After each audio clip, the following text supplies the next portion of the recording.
সকালবেলা ফজরের পরে গাছে পানি দিতে ভীষণ ভালো লাগে। ভিতরে একটা ফ্রেশনেস ভাব আসে সকালবেলা ঘুম থেকে উঠে সবুজের কাছাকাছি আসতে। আর আমি গাছে দিচ্ছি চাল ধোয়া পানি, কারণ আমি ভাত বসিয়ে দিয়ে এসেছি চুলোতে। তো আমি গাছে পানি দিচ্ছি, ভেতরের গাছগুলোতে পানি দিচ্ছি। দিয়ে আমি আবার মেশিনে একটু কাপড় দিয়ে দিলাম।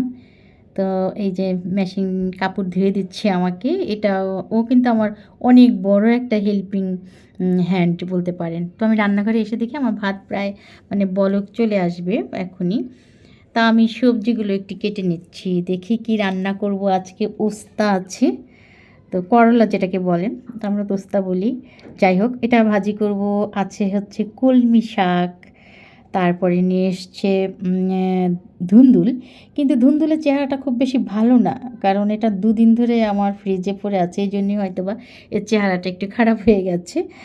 যাই হোক, তো প্রতিদিন সকালবেলা উঠেই কী রান্না করব কী রান্না করব একটা টেনশন থাকে মাথার মধ্যে।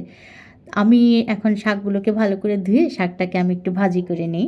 আমি কিন্তু শাকের মধ্যে মোটা করে রসুন আর পেঁয়াজ কেটে দিই, কারণ এটা একটু সিদ্ধ সিদ্ধ ভাব হলে না এত টেস্টি হয়, গলে যায় না শাকের মধ্যে, আস্তে আস্তেই থাকে প্রায়, আর সিদ্ধও হয়ে যায়, খেতে কিন্তু দারুণ লাগে। এই যে আমার শাক হয়ে গেল, এখন দিয়ে দেবো হচ্ছে, আমি এই ফ্রাইং প্যানটাই আমি একটু ধুয়ে আমি এটার মধ্যে একটু চিংড়ি মাছ দিয়ে উস্তা ভাজি করব।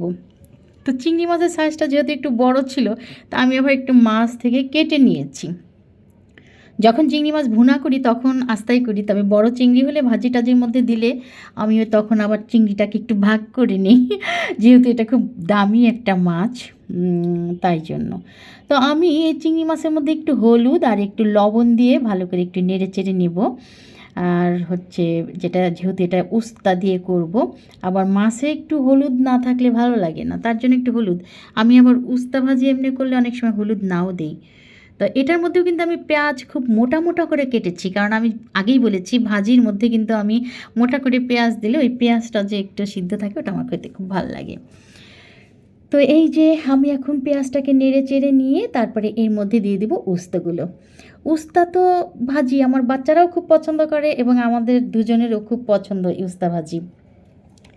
তো আমি এই যে উস্তা ভাজতেছি, এর মধ্যে আমার বারান্দায় চলে আসলাম যে আমার কাপড়গুলোর কী অবস্থা। ও মা, দেখি সে উঠে আমার কাপড়গুলোকে নেড়ে দিচ্ছে।